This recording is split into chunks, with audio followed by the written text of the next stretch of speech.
Parole de vie du mois de mai 2025. Seigneur, tu sais tout. Tu sais bien que je t'aime. Le dernier chapitre de l'évangile de Jean nous emmène en Galilée, sur le lac de Tibériade. Pierre, Jean et les autres disciples, après la mort de Jésus, reprennent leur travail de pêcheurs. Mais la nuit est malheureusement infructueuse. Le ressuscité se manifeste alors pour la 3e fois. Il les incite à jeter à nouveau leurs filets, et cette fois, il ramasse beaucoup de poissons.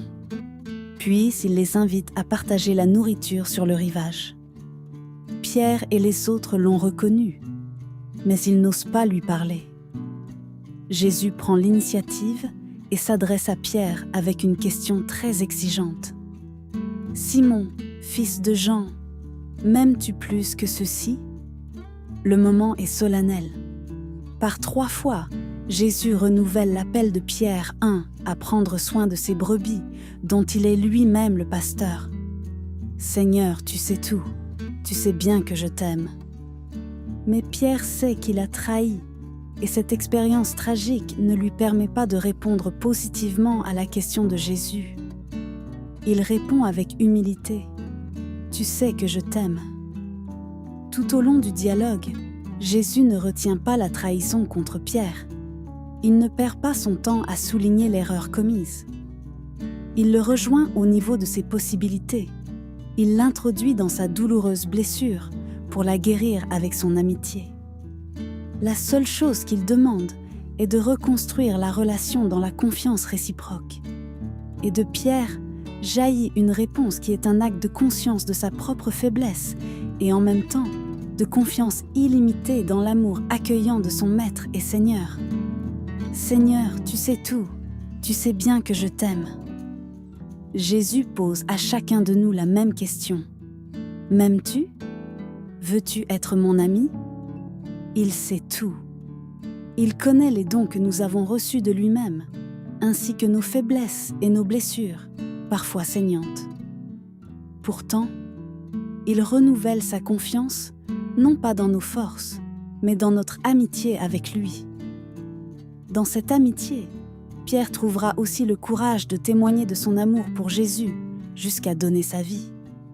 Les moments de faiblesse, de frustration, de découragement, nous les vivons tous. Adversité, situations douloureuses, maladies, mort, épreuves intérieures, incompréhension, tentation, échec. C'est précisément ceux qui se sentent incapables de surmonter certaines épreuves qui affectent le corps et l'âme, et qui ne peuvent donc pas compter sur leurs propres forces, qui sont amenés à s'en remettre à Dieu. Et il intervient, attiré par cette confiance. Là où il agit, il réalise de grandes choses, qui paraissent plus grandes encore, précisément parce qu'elles sont issues de notre petitesse. Dans notre vie quotidienne, nous pouvons nous présenter à Dieu tels que nous sommes et demander son amitié bienfaisante.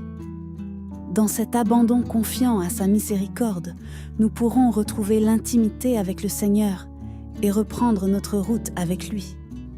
Seigneur, tu sais tout, tu sais bien que je t'aime.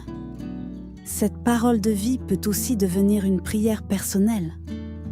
Notre réponse pour nous confier à Dieu avec nos peu de force et le remercier pour les signes de son amour.